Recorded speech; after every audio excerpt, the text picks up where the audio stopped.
हाय, मैं हूं सीए गौरव सब्रवाल, ए team commerce academy Indore से। और इस वीडियो के अंदर हम डिस्कस करेंगे सीए में यूएस का एक topic, variable costing versus absorption costing, बहुत ही आसान तरीके से।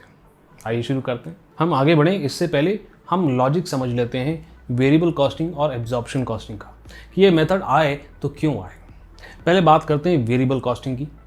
तो वेरिएबल कॉस्टिंग जो है डिसीजन मेकिंग के लिए इस्तेमाल किया जाता है, और वो कहते हैं कि डिसीजन मेकिंग के लिए प्रॉफिट नहीं, कंट्रीब्यूशन का इस्तेमाल किया जाना चाहिए।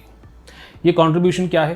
कंट्रीब्यूशन के अंदर आप सेल्स में से वेरिएबल कॉस्ट को माइनस करते हैं तो कंट्रीब्यूशन निकल करके आ जाता है। और इसका लॉजिक ये है कि fixed overhead level of activity पे डिपेंड नहीं करते। इसका मतलब आप प्रोडक्शन भले ही 0 यूनिट क्यों ना कर रहे हैं, आपका फिक्स कॉस्ट चेंज नहीं होगा, एंड देयरफॉर डिसीजन मेकिंग के लिए ये खर्चा इररिलेवेंट है। एब्जॉर्प्शन कॉस्टिंग का लॉजिक ये है कि कॉस्ट ऑफ गुड्स सोल्ड ठीक से निकाला जाए, इसके लिए फिक्स्ड मैन्युफैक्चरिंग ओवरहेड्स को भी कंसिडर किया जाना चाहिए। और यही दोनों मेथड के अंदर एक डिफरेंस आ जाता है। बट अभी तो आपने कहा सर फिक्स्ड कॉस्ट जो है वो डिसीजन मेकिंग के लिए यूज नहीं होती है, तो फिर एब्जॉर्प्शन कॉस्टिंग की जरूरत ही क्या थी? तो जरूरत ये थी कि यूएस गैप यानी कि फाइनेंशियल अकाउंटेंट्स जो है इस्तेमाल करते हैं एब्जॉर्प्शन कॉस्टिंग का ही क्लोजिंग स्टॉक की वैल्यू निकालने के लिए, और एब्जॉर्प्शन कॉस्टिंग इस मेथड के काफी करीब है। और इसलिए हम कहते हैं कि एब्जॉर्प्शन कॉस्टिंग जो है वो एक्सटर्नल यूजर्स के लिए बहुत बेनिफिशियल है। यूएस गैप के हिसाब से भी ऑप्टिमम है, और इवन आईआरएस यानी कि जो उनका इनकम टैक्स डिपार्टमेंट है वो भी एब्जॉर्प्शन कॉस्टिंग को प्रेफर करते हैं। वैसे ही अभी हमने कहा कि वेरिएबल कॉस्टिंग जो है वो इंटरनल यूजर्स के लिए ठीक है। क्यों? क्योंकि डिसीजन मेकिंग के लिए वेरिएबल कॉस्टिंग के ऊपर ज़्यादा रिलाई किया जाता है। तो ये तो था बेसिक लॉजिक। अब आते हैं अगली बात पे। अब जैसा कि आप देख रहे हो कि दोनों का कैलकुलेशन का तरीका आपको बता करके रखा हुआ है, बट ये एग्जैक्ट फॉर्मेट नहीं है। एग्जैक्ट फॉर्मेट जो है मैं आपसे थोड़ी देर में शेयर करूंगा। ये कंडेंस्ड फॉर्मेट है ताकि आप समझ सकें बहुत क्लियरली दोनों कॉन्सेप्ट्स को। जरा अपनी नज़र वेरिएबल कॉस्ट की तरफ डालें। वहाँ पर आप देखेंगे तो फॉर्मूले के अंदर सेल्स माइनस वेरिएबल कॉस्ट करके पहले कॉन्ट्रीब्यूशन निकाला गया है, और इसी कॉन्ट्रीब्यूशन को डिसीजन मेकिंग के अंदर इस्तेमाल किया जाता है। फिर यहाँ से फिक्स्ड कॉस्ट को माइनस करके निकाला जाता है कि ऑपरेटिंग इनकम कितना आएगा। इसी तरह से ध्यान दें एब्जॉर्प्शन कॉस्टिंग के ऊपर। यहाँ पर सेल्स से cost of goods sold minus किया हुआ है। अब ये कॉस्ट ऑफ गुड्स सोल्ड जो है फिक्स्ड मैन्युफैक्चरिंग एक्सपेंसेस को इंक्लूड करता है, जो वेरिएबल कॉस्टिंग के अंदर नहीं होता था। फाइनली ग्रॉस मार्जिन में से आप माइनस कर रहे हैं नॉन मैन्युफैक्चरिंग एक्सपेंसेस को, जो वेरिएबल और फिक्स्ड दोनों को इंक्लूड करता है। अब ज़्यादातर सीए में यूएसए के एग्जाम्स के अंदर आपको प्रोडक्ट कॉस्ट और पीरियड कॉस्ट किसी भी मेथड के अंदर निकालने के लिए बोला जा सकता है, और यही हमारा अगला कॉन्सेप्ट है। आप ध्यान देंगे वेरिएबल कॉस्टिंग के अंदर तो आप देखेंगे कि प्रोडक्ट कॉस्ट और पीरियड कॉस्ट के अंदर डिवाइड किया हुआ है। तो सर ये कैसे ध्यान रखें कि पीरियड कॉस्ट और प्रोडक्ट कॉस्ट के अंदर क्या आता है? तो बड़ा सिंपल सा आपको लॉजिक बताता हूँ याद करने के लिए। वो ये है कि वेरिएबल कॉस्टिंग के अंदर जो भी खर्चा मैन्युफैक्चरिंग एक्टिविटी से अफेक्ट नहीं होता है उसे आप पीरियड कॉस्ट के अंदर रखेंगे, और बाकी के खर्चे को आप रखेंगे प्रोडक्ट कॉस्ट के अंदर। In this case period cost जब आप निकाल रहे हैं तो variable selling and administrative expenses, fixed selling and administrative expenses, और साथ ही साथ में फिक्स्ड मैन्युफैक्चरिंग एक्सपेंसेस भी आपके पीरियड कॉस्ट के अंदर दिखेंगे। और बाकी के जो खर्चे यानी कि प्रोडक्ट कॉस्ट के अंदर आपको डायरेक्ट मटेरियल, डायरेक्ट लेबर और वेरिएबल ओवरहेड्स दिखेंगे, राइट? तो याद रखने की ट्रिक कि जो मैन्युफैक्चरिंग से रिलेटेड खर्चे नहीं हैं वो आपके जाएंगे पीरियड कॉस्ट के अंदर, और बाकी खर्चे प्रोडक्ट कॉस्ट के अंदर। अब वैसे ही फटाफट से एब्जॉर्प्शन कॉस्टिंग भी देख लेते हैं। आप यहाँ पर देखें तो यहाँ पर भी खर्चों को प्रोडक्ट कॉस्ट और पीरियड कॉस्ट के अंदर हमने डिवाइड करके रखा हुआ है। तो यहाँ पर याद रखने के लिए लॉजिक क्या है? मैन्युफैक्चरिंग से रिलेटेड जो भी खर्चे हैं वो आपके प्रोडक्ट कॉस्ट के अंदर जाएंगे, और बाकी के जो खर्चे हैं यानी कि जो मैन्युफैक्चरिंग से रिलेटेड नहीं है वो जाएंगे आपके पीरियड कॉस्ट के अंदर। और इसीलिए प्रोडक्ट कॉस्ट के अंदर direct material, direct labour, variable expense तो है ही है, साथ ही साथ में फिक्स्ड मैन्युफैक्चरिंग एक्सपेंस भी आपको यहाँ दिख जाएगा, और बाकी के खर्चे यानी कि फिक्स्ड और variable selling and administrative expense आपको दिख जाएगा पीरियड कॉस्ट के अंदर। आई एम 100% श्योर कि इन ट्रिक्स को अगर आप याद रख लें तो आपका हमेशा पीरियड कॉस्ट और प्रोडक्ट कॉस्ट का क्वेश्चन सही होगा। तो चलें आए देखें कि ये एक फॉर्मेट के अंदर, एक प्रॉपर फॉर्मेट के अंदर फिगर्स के साथ किस तरीके से दिखाई देता है। तो आप देखें एक ही क्वेश्चन है और एक ही डेटा है जिसको वेरिएबल कॉस्टिंग और एब्जॉर्प्शन कॉस्टिंग के हिसाब से बांटा गया है। यहाँ पर आप नोटिस करेंगे तो वेरिएबल कॉस्ट के अंदर जो प्रोडक्ट कॉस्ट देकर के रखा हुआ है वो इंक्लूड करता है वेरिएबल प्रोडक्शन कॉस्ट को, and variable production cost obviously includes direct material, direct labour and variable manufacturing overheads. और जैसे ही आप पीरियड कॉस्ट पे नज़र डालेंगे तो पीरियड कॉस्ट के अंदर वो सारे खर्चे जो मैन्युफैक्चरिंग एक्टिविटी से अफेक्ट नहीं होते आपको देखने के लिए मिलेंगे, जैसे कि वेरिएबल SNA यानी कि variable selling and administrative expenses, fixed production cost और फिक्स्ड SNA। अब अब्जॉर्प्शन कॉस्टिंग की तरफ देखें, यहाँ पर आप जब प्रोडक्ट कॉस्ट देखेंगे तो यहाँ पर एक ही डिफरेंस है, वो ये कि वेरिएबल मैन्युफैक्चरिंग ओवरहेड के साथ साथ फिक्स्ड मैन्युफैक्चरिंग ओवरहेड भी, और वैसे ही एब्जॉर्प्शन के अंदर पीरियड कॉस्ट देखें आप तो पीरियड कॉस्ट के अंदर जो भी खर्चे मैन्युफैक्चरिंग से रिलेटेड नहीं है यानी कि फिक्स्ड और वेरिएबल SNA वो आपको देखने के लिए मिलेगा पीरियड कॉस्ट के अंदर। तो अब एक क्वेश्चन करते हैं और उस क्वेश्चन के अंदर प्रोडक्ट कॉस्ट और पीरियड कॉस्ट निकाल करके देखते हैं ताकि ये कॉन्सेप्ट जो है ना बिल्कुल कॉन्क्रीट हो जाए हमारे दिमाग के अंदर। तो ये पहला क्वेश्चन देखें, मतलब लिटरली पॉज करके ये क्वेश्चन पढ़ें और उसके बाद वीडियो आगे बढ़ाएं। इस क्वेश्चन के अंदर आपको टोटल प्रोडक्ट कॉस्ट निकालने के लिए कहा गया है, वो भी वेरिएबल कॉस्टिंग मेथड से। और वेरिएबल कॉस्टिंग के अंदर हमने देखा ही था कि वही खर्चे जो मैन्युफैक्चरिंग एक्टिविटी से अफेक्ट होते हैं वो पीरियड कॉस्ट के अंदर आते हैं। और इस केस के अंदर आप देखेंगे तो direct material, direct labour and then finally variable manufacturing overhead यहाँ पर इंक्लूड किया जाए। टोटल डायरेक्ट लेबर आवर निकालने के लिए आप 10,000 यूनिट्स को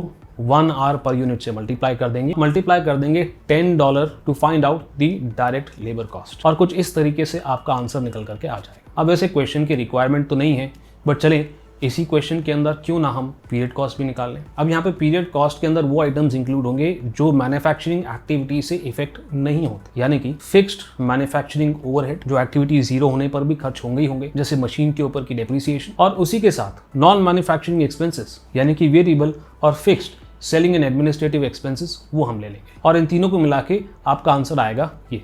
एब्जॉर्प्शन कॉस्टिंग के अंदर भी देखें किस तरह से ये कैलकुलेशन हो रहा है। तो क्वेश्चन हम वही ले रहे हैं, जैसा कि आपको याद होगा वेरिएबल और एब्जॉर्प्शन कॉस्टिंग को जब हमने कंपेयर किया था ना, तो प्रोडक्ट कॉस्ट के अंदर एक ही डिफरेंस था, फिक्स्ड मैन्युफैक्चरिंग ओवरहेड। यानी कि जो आपका पिछले क्वेश्चन में आंसर आया था उसके अंदर अगर आप सिर्फ फिक्स्ड मैन्युफैक्चरिंग ओवरहेड ऐड कर देंगे तो एब्जॉर्प्शन कॉस्टिंग का प्रोडक्ट कॉस्ट निकल करके आ जाएगा। तो पिछले क्वेश्चन में 215,000 हमारा आंसर आया था, जिसमें 25,000 जोड़ करके आपका आंसर आएगा ये। चलें फुल कॉस्टिंग या एब्जॉर्प्शन कॉस्टिंग के अंदर इसी क्वेश्चन में हम प्रैक्टिस कर लेते हैं पीरियड कॉस्ट को। तो यहाँ पर पीरियड कॉस्ट के अंदर वो खर्चे जो मैन्युफैक्चरिंग से रिलेटेड नहीं है उन्हें हम इंक्लूड करेंगे, और ऐसे सिर्फ दो ही खर्चे, fixed and variable selling and administrative overhead, और आपका आंसर $80,000 आ जाएगा इन दोनों को ऐड करके। And that's it. इतना आसान है प्रोडक्ट कॉस्ट और पीरियड कॉस्ट को आइडेंटिफाई करना किसी भी क्वेश्चन में। चलें दोबारा से उसी इलस्ट्रेशन को हम सामने लेकर आ रहे हैं जिसे अभी हमने थोड़ी देर पहले देखा था, मगर इस बार उसके अंदर एक डिफरेंट ऑब्जर्वेशन हम करें। तो अब अगर आप ध्यान से देखें तो सेम डेटा को दो मेथड से सॉल्व कर रखा है, और आप देखेंगे तो एब्जॉर्प्शन कॉस्टिंग के अंदर जो आंसर आ रहा है उसमें और वेरिएबल कॉस्टिंग का जो ऑपरेटिंग इनकम आ रहा है 10,000 का डिफरेंस आ रहा है, और यही 10,000 का डिफरेंस आपको देखने के लिए मिलेगा क्लोजिंग स्टॉक के अंदर। ऐसा इसलिए क्योंकि एब्जॉर्प्शन कॉस्टिंग के अंदर सिर्फ एक एलिमेंट एक्स्ट्रा आता है कॉस्ट ऑफ गुड्स सोल्ड निकालने के लिए, और वो है फिक्स्ड मैन्युफैक्चरिंग ओवरहेड, और सिर्फ उसी के वेट की वजह से क्लोजिंग स्टॉक की वैल्यू ज्यादा आ जाती है, जिसकी वजह से कॉस्ट ऑफ गुड्स सोल्ड कम आ जाता है, and then finally operating income absorption costing के अंदर ज्यादा आ जाता है। और इसी के ऊपर CMA US के अंदर कई बार सवाल पूछे जा चुके और आगे भी पूछे जाएंगे, तो इस कॉन्सेप्ट को थोड़ा और अच्छी तरीके से समझते हैं। तो अभी जो आपने इलस्ट्रेशन देखा था, इस इलस्ट्रेशन के अंदर हमारे पास क्लोजिंग स्टॉक बच रहा था मगर ओपनिंग स्टॉक 0 था, यानी कि सिनेरियो नंबर 1 जहां पर प्रोडक्शन आपकी सेल्स से ज्यादा है, इस केस के अंदर आपका क्लोजिंग स्टॉक ज्यादा आएगा as compare to your opening stock. Now इस सिनेरियो को हम कहते हैं इन्वेंट्री लेवल्स का इंक्रीज होना। अगर इन्वेंट्री लेवल्स हमारे इंक्रीज होते हैं यानी कि क्लोजिंग स्टॉक की वैल्यू ज्यादा आएगी, और क्लोजिंग स्टॉक की वैल्यू ज्यादा आती है तो कॉस्ट ऑफ गुड्स सोल्ड हमारा कम हो जाता है, और कॉस्ट ऑफ गुड्स सोल्ड हमारा कम होता है तो इस केस के अंदर एब्जॉर्प्शन का प्रॉफिट जो है वेरिएबल कॉस्टिंग के प्रॉफिट से ज्यादा निकल करके आएगा। सेकेंड सिनेरियो के अंदर अगर आप प्रोडक्शन कम कर रहे हैं मगर सेल्स ज्यादा कर रहे हैं, सर ऐसे कैसे पॉसिबल होगा? ऐसे तभी पॉसिबल हो सकता है जब आपके पास ऑलरेडी ओपनिंग स्टॉक पड़ा है और प्रोडक्शन के साथ साथ आपने पहले के ओपनिंग स्टॉक का भी इस्तेमाल किया है, उसे बेचा है। Now production is less than sales, और इस सिनेरियो के अंदर आप कोई भी क्वेश्चन देख लेंगे तो वहां पर आपको ओपनिंग स्टॉक ज्यादा मिलेगा और क्लोजिंग स्टॉक कम मिलेगा। इसे हम कहते हैं इन्वेंट्री लेवल्स का डिक्रीज होना। अगर इन्वेंट्री लेवल्स आपके डिक्रीज होते हैं तो कॉस्ट ऑफ गुड्स सोल्ड आपका बढ़ जाता है, कॉस्ट ऑफ गुड्स सोल्ड आपका बढ़ जाएगा तो ऑब्वियसली आपका प्रॉफिट कम आएगा। और तीसरा सिनेरियो जिसके अंदर प्रोडक्शन और सेल्स दोनों बराबर होते हैं, ऑब्वियस सी बात है या तो इसके अंदर ओपनिंग और क्लोजिंग स्टॉक नहीं होगा, और अगर ओपनिंग स्टॉक होगा तो क्लोजिंग स्टॉक भी उसी अमाउंट से दिखाई देगा। और यहाँ पर हम कहते हैं कि इन्वेंट्री लेवल जो है हमारा कांस्टेंट है। इस सिनेरियो के अंदर एब्जॉर्प्शन कॉस्टिंग और वेरिएबल कॉस्टिंग के अंदर ऑपरेटिंग इनकम आपकी सेम निकल के आएगी। एक क्वेश्चन करके फटाफट से इस चीज को समझते हैं और एस्टैब्लिश करते हैं। चले तो फटाफट देखें इस क्वेश्चन की तरफ। ये जो रेड वाला पोर्शन है इसे मत देखो, क्वेश्चन देखो। क्वेश्चन के अंदर आप देखोगे तो बड़ा क्लियरली लिखा है कि ओपनिंग स्टॉक 5000 है और क्लोजिंग स्टॉक जो है ना वो 3000 है। इसके अंदर एक चीज और देखें कि एब्जॉर्प्शन कॉस्टिंग का इस्तेमाल करते हुए यहाँ पर प्रॉफिट निकल करके आ रहा है 92,000 और साथ ही साथ में आपको बता रखा है कि फिक्स्ड ओवरहेड एब्जॉर्प्शन रेट आपका $9 आ रहा है। एंड फाइनली आपसे पूछा गया है कि अगर एब्जॉर्प्शन कॉस्टिंग के अंदर इतना प्रॉफिट आ रहा है तो वेरिएबल कॉस्टिंग के अंदर कितना प्रॉफिट आना चाहिए। अभी पिछले इलस्ट्रेशन में हमने देखा कि वेरिएबल और एब्जॉर्प्शन कॉस्टिंग के प्रॉफिट्स के अंदर डिफरेंस आ सकता है।